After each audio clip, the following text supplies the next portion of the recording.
دوستو یہ ایکویلٹی یعنی برابری کی ایسی مثال ہے جسے سن کر آپ لوگ حیران رہ جائیں گے۔ چینل پر نئے ہیں تو پلیز میرے چینل کو سبسکرائب کر لیجئے، ویڈیو کو آخر تک لازمی دیکھیے گا۔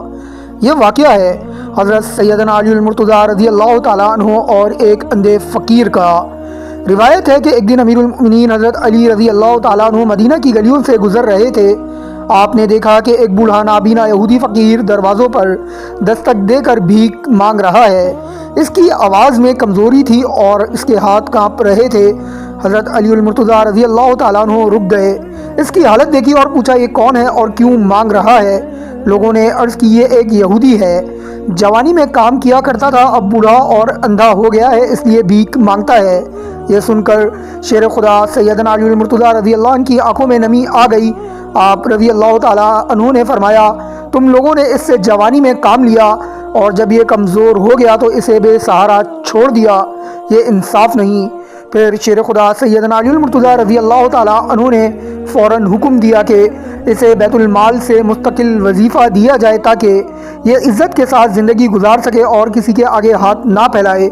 اس کے بعد حضرت علی المرتضیٰ رضی اللہ تعالیٰ عنہ نے فرمایا جب تک یہ تندرست تھا مسلمانوں کی ریاست سے کام لیتا رہا، اب جب کمزور ہو گیا ہے تو ریاست پر اس کا حق ہے۔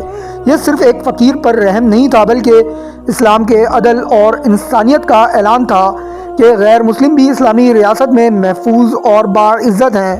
دوستو یہ واقعہ ہمیں سکھاتا ہے کہ اسلام میں انسان کی عزت اس کے دین سے نہیں اس کی انسانیت سے جڑی ہے۔ اسلامی نظام حکومت میں بوڑھے، معذور اور کمزور اور اس کے علاوہ غیر مسلموں سب کی کفالت ریاست کی ذمہ داری ہے۔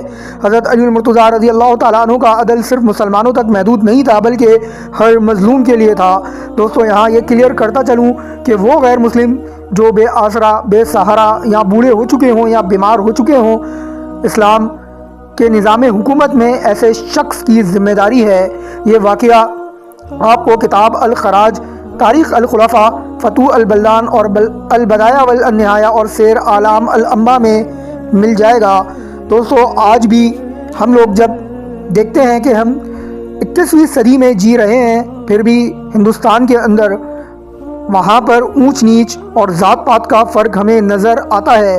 الحمدللہ یہ چیزیں اسلام نے ختم کر دی تھی، جس طریقے سے رسول اکرم صلی اللہ تعالیٰ علیہ وآلہ وسلم نے اپنے آخری خطبے میں فرمایا تھا کہ کسی عربی کو اجمی پر اور کسی گورے کو کالے پر کوئی فوقیت حاصل نہیں، اگر فوقیت ہے تو وہ صرف تقویٰ کی بنیاد پر ہے۔